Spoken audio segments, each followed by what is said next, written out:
Boa tarde, muito obrigado pela presença de todos aqui.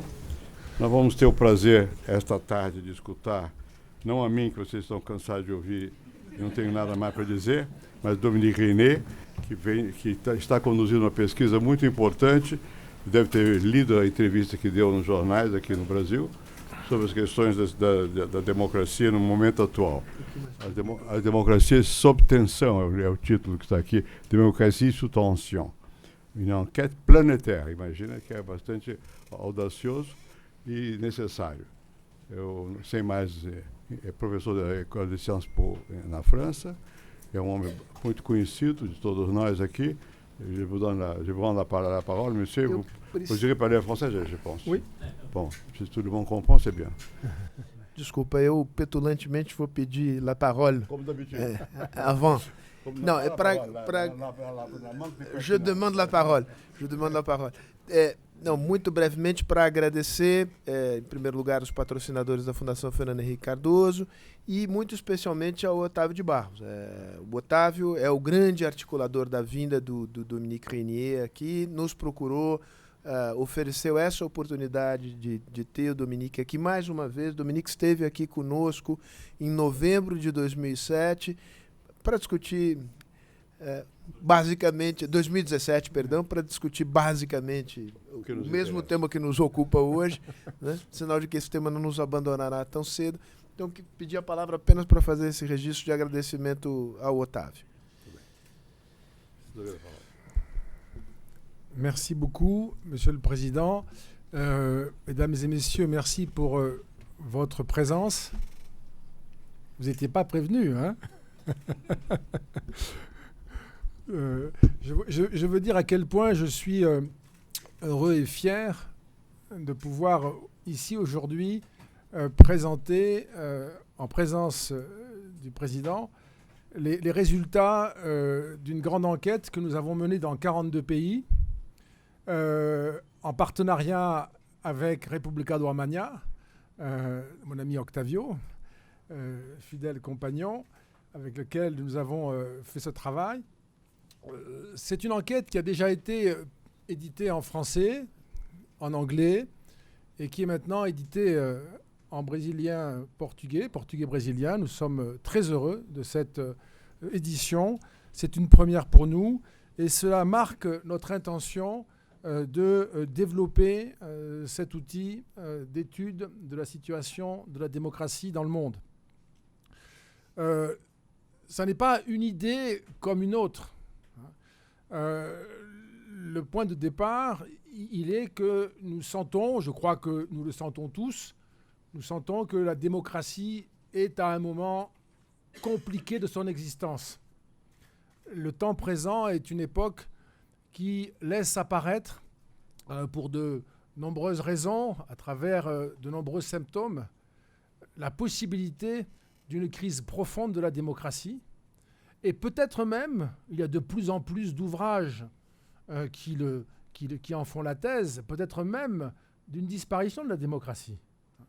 Et quel paradoxe incroyable quand nous nous souvenons tous ici, je regarde, mais je pense que presque tous, peut-être pas les plus jeunes, mais en 1989, lorsque nous étions adultes en 89, on se souvient de la promesse implicite d'un monde qui allait devenir démocratique.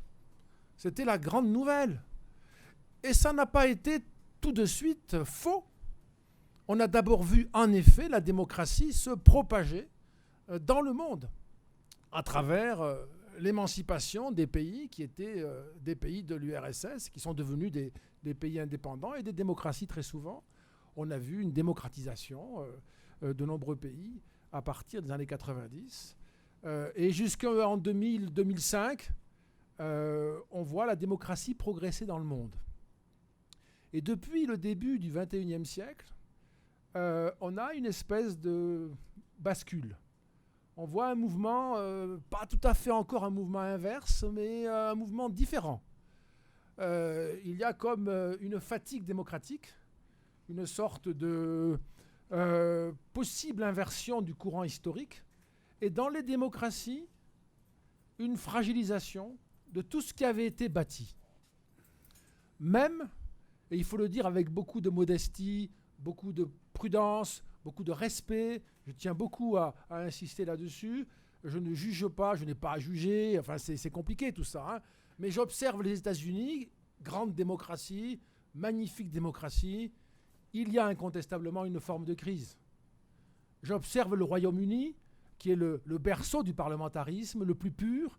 Il y a une forme de crise qui peut-être se dénoue maintenant, ou ce soir, hein, ou peut-être pas d'ailleurs, hein, parce qu'on ne le sait pas. On pourrait citer la France, mon pays, hein, qui connaît aussi une forme de crise profonde. On pourrait citer beaucoup de pays. Hein. On cite la Pologne, la Hongrie, où la démocratie est moins enracinée, mais ça faisait partie des pays qui portaient la promesse d'une démocratie en progression. L'Espagne, qui n'arrive pas à trouver une majorité et qui ne règle pas son problème avec la Catalogne, etc., etc. Et donc une situation très, très, très contrastée. Et c'est la raison pour laquelle on avait imaginé, avec la fondation dont j'ai la charge, la Fondation pour l'innovation politique, de créer un indicateur planétaire sur l'état de la démocratie. On a commencé dans 26 pays, on en est à 42, et j'espère qu'on pourra poursuivre et développer cet outil pour le mettre à la disposition des responsables politiques et des citoyens. Donc voilà une synthèse des résultats pour ouvrir une discussion que j'espère avoir avec vous tous. Je voulais vous présenter un petit coucou qui nous est envoyé, un bonjour de Paris. C'est la petite équipe de la Fondation pour l'innovation politique. Ils ont fait cette photo tout à l'heure. Alors je ne sais pas si on voit bien, mais enfin, voilà, l'équipe vous dit bonjour depuis Paris. Je voudrais juste quand même, parce qu'ils ont beaucoup travaillé pour notre enquête eux aussi. Ça, c'est Sacha, Madeleine, Anne, Cathy et Victor, qui ont beaucoup travaillé pour cette enquête. On n'est pas nombreux, on travaille beaucoup, mais c'est un peu aussi juste, je trouve, que de signaler la contribution de tous ceux qui ont fait vivre ces travaux et qui ont permis leur publication. Je ne vais pas détailler l'aspect technique de l'enquête. Je vous dis très vite, c'est 42 pays, 33 langues différentes, plus de 36 000 personnes interrogées, avec un questionnaire comprenant à peu près 35 questions. Je passe sur les aspects techniques de l'enquête. Je n'y reviendrai que si vous le souhaitez. Il y a 2 volumes. Un volume consacré au thème et un volume consacré au pays. Alors ça, c'est l'édition française. Vous voyez, donc voilà, on a ces 2 volumes. Mais comme tout ce que nous faisons, tout est en ligne dans les 3 langues désormais, français, anglais, brésilien. C'est sur nos sites et vous pouvez les consulter évidemment très librement, sans aucune difficulté. Il y a une fiche par pays, 2 pages par pays, simplement pour expliquer comment nous avons construit ces travaux, mais beaucoup de données sont à votre disposition dans cet ouvrage. Pour essayer de donner quelques conclusions de l'enquête qui a été menée dans ces 42 pays. Il y a des aspects qui sont rassurants. Et on va voir tout de suite un grand paradoxe apparaître. D'abord, quand on interroge les 36 000 personnes, on voit qu'il y a chez les citoyens de ce monde démocratique un soutien aux valeurs de globalisation et de pluralisme. Nous ne sommes pas encore dans un monde démocratique qui rejette les valeurs démocratiques. Pas encore. Là, nous avons une donnée sur la globalisation, opportunité ou menace, et vous le voyez, très largement, 66%, les personnes interrogées estiment que la globalisation est une opportunité. Hein? Non, là c'est bon, non, c'est pas la même question. Donc là, on a 66% qui considèrent que la globalisation est une opportunité. Nous n'avons pas donc des citoyens qui sont repliés et qui ne veulent pas aller dans le vaste monde. Pas encore et pas du tout.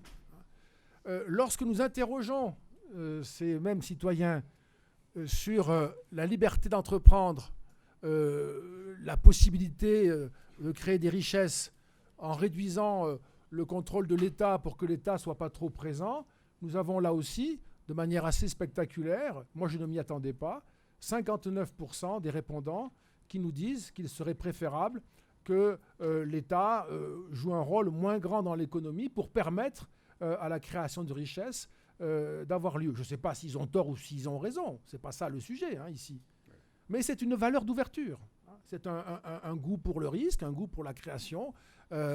Donc c'est un signe positif. Ça n'est pas une valeur de repli. Et lorsque l'on interroge sur les grandes libertés, les grands principes, manifester, 82% disent que c'est important. Pouvoir participer à la prise de décision, 96%. C'est pas rien, c'est presque tout. Pouvoir voter pour les candidats de son choix, 97%. Et pouvoir dire ce que l'on pense, 98%. On ne peut pas avoir plus. On ne peut pas avoir plus. Et donc, il n'y a pas ici, dans ces mesures, de fragilisation de l'attachement aux grandes valeurs, aux grands principes démocratiques. Maintenant, si on creuse un peu, on voit des éléments qui sont plus négatifs, voire très préoccupants. Et c'est le point clé, c'est d'arriver à comprendre ce paradoxe. Ici, vous le voyez, peut-être pas très bien, je ne sais pas, j'espère que c'est clair pour vous, mais vous voyez que, je peux vous donner en tout cas le chiffre principal, 51% en moyenne des personnes qui répondent considèrent que la démocratie dans leur pays fonctionne plutôt bien. 51%, c'est pas beaucoup. C'est pas beaucoup. Pour le Brésil, c'est 23%. Voilà, donc vous avez toute une série d'informations. Je ne vais pas les détailler, bien sûr. Les 42 pays sont présents. Ce serait pénible pour vous, si j'avais à donner tout le détail. Mais il y a un chiffre qui est déjà préoccupant ici. Cette question-là aussi révèle un malaise. Qui a le plus de pouvoir ? 16%, le peuple. 16%. C'est la démocratie. La démocratie, c'est la promesse du peuple qui gouverne. Alors, même si on n'est pas naïf, on sait bien que c'est plus compliqué. Malgré tout, 16%, c'est un chiffre faible. Et plus inquiétant encore, c'est 35% les représentants élus. Après tout, on peut dire que le peuple n'a pas le pouvoir parce qu'il ne l'a pas directement. Mais ce sont les représentants élus. 35% seulement, nous disent les représentants élus. Et puis, les grandes entreprises, 41%, les personnes riches, les plus riches, 45%, les politiciens, 66%. Les politiciens, ce n'est pas les élus, c'est des personnes qui font la politique, qui vivent de la politique, qui ont du pouvoir. Ils ne sont pas élus, justement, ils ne rendent pas des comptes. Pour les personnes interrogées, on ne sait pas très bien qui ils sont, ce qu'ils font, mais c'est quand même eux qui décident. On ne sait pas où ils décident. C'est toute la pensée, vous savez, un petit peu suspicieuse, parfois même conspirationniste, sur l'idée qu'il y a un pouvoir caché. Mais ça n'est pas très bon signe que dans les démocraties, de manière très, très nette, on ne voit pas le pouvoir du côté, sinon du peuple, au moins du côté de ses élus. La confiance, ça ne vous surprendra pas, vous savez sans doute déjà cela, mais c'est confirmé. La confiance dans les institutions politiques fondamentales, en moyenne, n'atteint pas un niveau élevé. Vous le voyez pour les partis politiques, pour les médias, le gouvernement, le Parlement, les syndicats, et c'est une moyenne. C'est une moyenne des 42 pays. Et je précise une moyenne qui est pondérée par le poids démographique de chaque pays, bien sûr. Vous voyez que ça n'est pas... Il y a des pays où c'est catastrophique. Vous avez là, si je vous montrais la Suède, la Suisse, la Norvège, le Danemark, la Finlande, l'Allemagne, les Pays-Bas, vous verriez que les indicateurs sont bien meilleurs. Et si je vous montre la France, l'Italie, le Brésil, ils seront bien moins bons. Vous voyez, donc la moyenne n'est pas une bonne moyenne. Mais il n'y a pas que de la défiance. Regardez en quoi les personnes font confiance. Les hôpitaux, les écoles, l'armée, la police, les institutions qui font la société, qui leur donnent en quelque sorte, qui donnent des bases solides pour la tenir en ordre. On voit déjà là les éléments qu'on va retrouver d'une culture démocratique qui est peut-être en mutation, partout, et qui est une mutation peut-être vers une culture plus autoritaire, peut-être plus disposée à l'expérience autoritaire. C'est très frappant, d'autres indicateurs le montrent, et parfois de manière très impressionnante. Là, je vous laisse juge, c'est vous qui allez apprécier. Est-ce qu'il est utile de voter ? 70% nous disent c'est utile de voter parce que c'est grâce aux élections qu'on peut faire évoluer les choses. 30% nous disent ça ne sert à rien de voter parce que de toute façon, les politiciens ne tiennent pas compte de notre opinion. Moi, je trouve que ce n'est pas beaucoup, 70%. Parce que ça, c'est le cœur de la démocratie. Et que 70% en moyenne, ça veut dire que beaucoup de pays sont en dessous. Et puis quand on va voir dans une minute les différences entre les générations, vous verrez qu'il y a un effondrement avec les nouvelles générations. Donc ça, c'est quelque chose que je trouve déjà préoccupant, parce que nous sommes encore une fois sur l'élément essentiel. Ici, alors, diriez-vous que le processus électoral dans votre pays est transparent ? Non, 43%. Mais c'est beaucoup. C'est beaucoup. Si je n'ai pas confiance dans le processus électoral de mon pays, comment puis-je avoir confiance dans la démocratie dans mon pays ? Comment puis-je défendre un système démocratique si j'ai le sentiment qu'il n'est pas transparent ? Comment puis-je empêcher l'avènement d'un régime autoritaire si le régime démocratique ne me semble pas lui-même transparent ?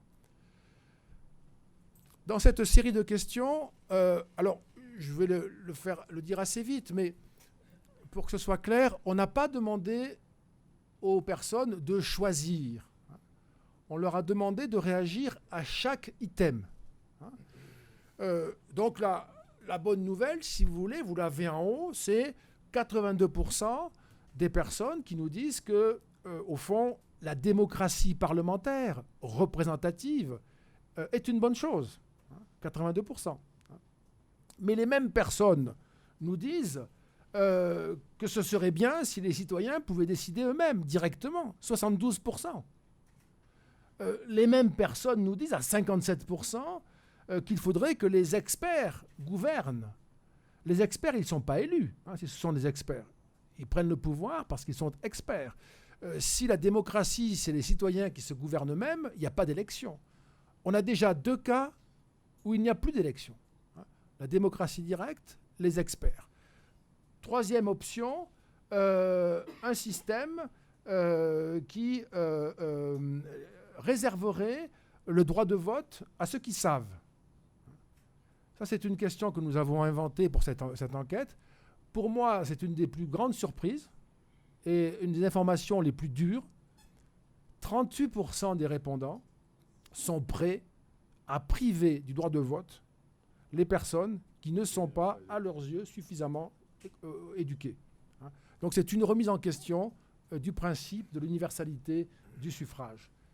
On va voir dans une seconde comment ça se distribue entre les générations. Et puis une question d'une très grande brutalité, ici. Est-ce que ce serait une bonne chose si un homme fort, remarquez qu'on n'a pas demandé un homme ou une femme, on a dit un homme fort, pour insister sur cet aspect-là, pouvait diriger le pays sans consulter le Parlement ni les élections. En fait, un dictateur. 31% nous disent que ce serait une bonne chose. Et 21% que l'armée dirige le pays serait une bonne chose. Donc ce sont des éléments préoccupants dans ce contexte-là. Et ce qui est plus préoccupant encore, c'est que tous ces éléments négatifs sont encore plus forts dans les nouvelles générations.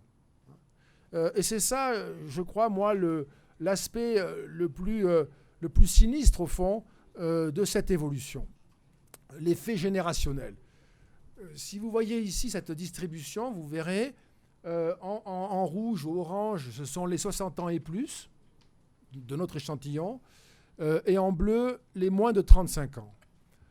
Les moins de 35 ans, il y en a ici, vous êtes les natifs du Nouveau Monde. Vous êtes natifs de la globalisation. Moi, je suis né dans l'Ancien Monde, j'ai survécu encore dans celui-ci, mais je suis passé d'un monde à un autre. les moins de 35 ans, ils sont quand même plutôt des natifs du Nouveau Monde. Ils étaient tout petits quand le Nouveau Monde est arrivé, ou bien ils sont nés dans le Nouveau Monde.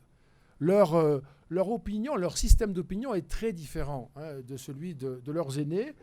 Vous pouvez le comparer ici. Alors, pour prendre les aspects les plus saillants, je ne vais pas refaire toute la liste, mais regardez ici, réserver le droit de vote à ceux qui savent, ce n'est pas 38%, c'est 48%. Chez les moins de 35 ans, presque 1 sur 2 est disposé à priver du droit de vote ceux qui n'ont pas un niveau d'éducation suffisant. Comme j'imagine, peut-être que c'est une hypothèse que vous contesterez, mais comme j'imagine que quand on dit ça, on suppose que soi-même on est assez compétent, cela veut dire que je suis d'accord pour exclure l'autre du droit de voter. Donc c'est quelque chose de très préoccupant ici. Et puis vous le voyez aussi, regardez qu'un homme fort dirige le pays, 38% chez les jeunes par rapport aux plus âgés, 23%, ou que l'armée dirige le pays, 31% par rapport à 11% chez les plus âgés, et vous vous en souvenez tout à l'heure, 21% en moyenne. Donc vous voyez bien que la tendance historique, ici, on va le vérifier, mais la tendance historique consiste à dire, avec deux hypothèses, ou bien les jeunes générations, avec l'âge, avec la vie, vont retrouver le chemin de la démocratie libérale, parlementaire et de la modération politique, ou bien nous avons de nouvelles générations qui n'ont plus ce rapport aux valeurs démocratiques. Et là, ça veut dire qu'il y a une déconsolidation. Et ça veut dire qu'avec les générations qui vont passer, dans quelques années, la démocratie pourrait être minoritaire dans les sociétés démocratiques mondiales. C'est l'aspect le plus préoccupant. Et je le dis aussi comme professeur, qui est mon métier à l'université. Il est de plus en plus compliqué de parler de la démocratie comme d'une évidence. Il faut à nouveau arriver à argumenter en faveur du régime démocratique qui ne va plus de soi dans le monde d'aujourd'hui, en particulier pour les nouvelles générations. Là, vous avez une sorte de résumé de l'effet de génération qui est très impressionnant. Le système démocratique est indépassable, c'est le meilleur système possible.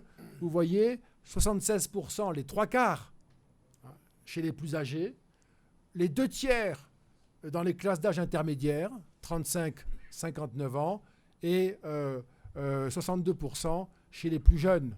Donc un écart très important. Et si le mouvement se poursuit, évidemment, nous finirions par passer sous la barre des 50%. Voilà. Alors, un mot, mais je vais être très rapide sur l'Europe, parce que c'est pas parce que je suis français, donc membre de l'Union européenne, que je voudrais en dire un mot rapidement. C'est parce qu'il y a là quelque chose qui peut nous éclairer sur l'ensemble de la crise démocratique.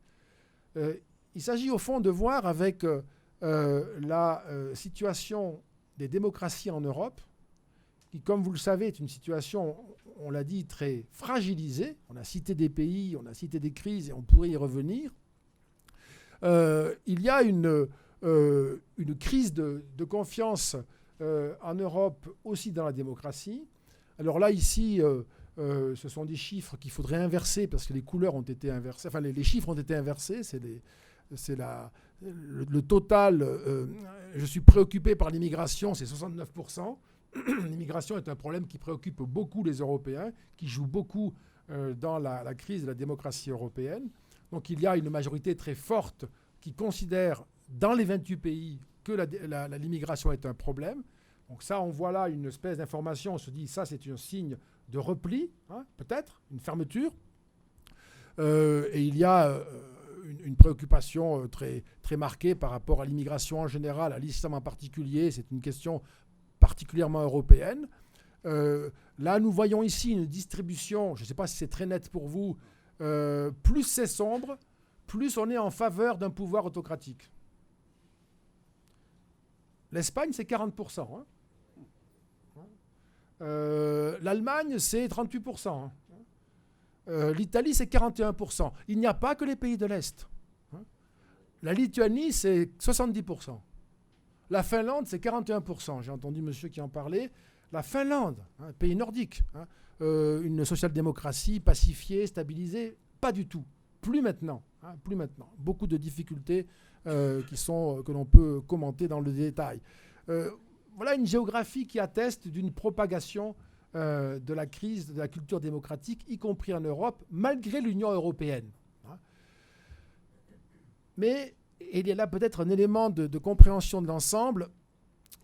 Lorsqu'on nous dit on considère que l'immigration est un problème, si on demande aux Européens est-ce qu'il faut régler le problème de l'immigration au niveau national ou au niveau européen, la réponse, et c'est très important, elle est très largement, 68%, il faut régler le problème au niveau européen. Donc ça veut dire que nous n'avons pas encore, en réalité, le repli nationaliste dont moi j'entends souvent parler, mais que je ne mesure pas, ni dans les sondages, ni dans les urnes. Il y a un attachement à l'Europe. Il y a la conviction qu'une politique est plus efficace si elle est menée en coopération avec des États voisins, amis. Donc ça n'est pas encore le repli nationaliste, ce qui est très important. Si nous avions eu ici l'immigration est un problème et il faut le régler au niveau national, ça n'était pas du tout la même culture politique. Donc c'est une différence considérable. Très vite ici, je vous le montre, les Européens membres de la zone euro sont très attachés à l'euro. Ils ne veulent pas revenir à la monnaie nationale. Pas du tout. Même dans les pays où le populisme est fort. Ils ne veulent pas quitter l'euro. Ils sont plus favorables à l'euro qu'à l'Europe. Et ça, c'est très intéressant. Ils sont favorables à un pouvoir efficace. Ils ne sont plus sensibles ou ils sont moins sensibles à des valeurs qui sont exhibées, qui sont présentées comme des principes.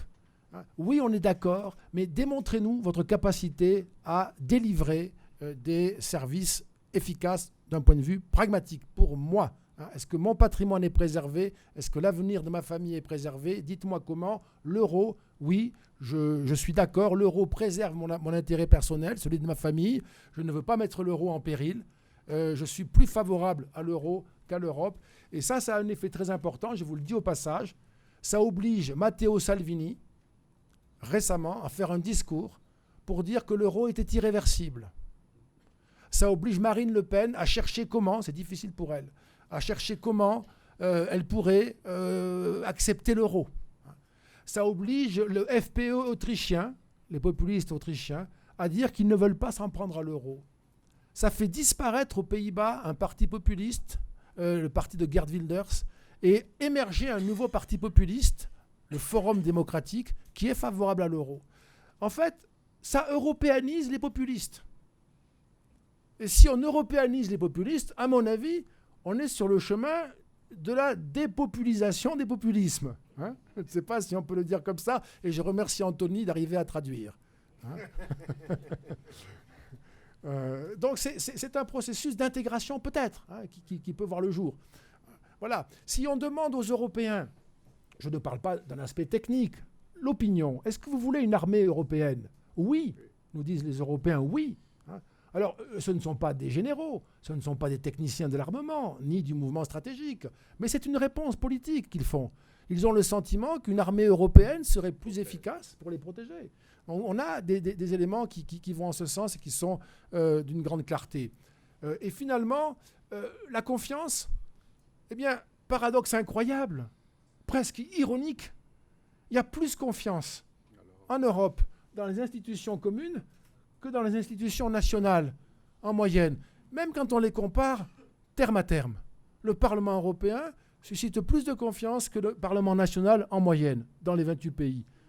Et la Commission européenne, plus que les gouvernements nationaux dans les 28 pays. C'est une leçon intéressante, particulièrement importante si on veut préciser, et moi j'y tiens beaucoup, il n'y a pas encore aujourd'hui de repli nationaliste en Europe. Peut-être demain, mais pas encore aujourd'hui. Et il me semble, si vous voulez, que la clé, je termine là-dessus mes amis, pour ne pas être trop long, la clé est peut-être de ce côté-là, et ce sera mon hypothèse de conclusion pour l'échange avec vous tous, en vous remerciant de votre attention. La clé, Nous sommes dans une phase historique d'incertitude. Les peuples hésitent. Il y a une hésitation parce qu'il y a une insatisfaction.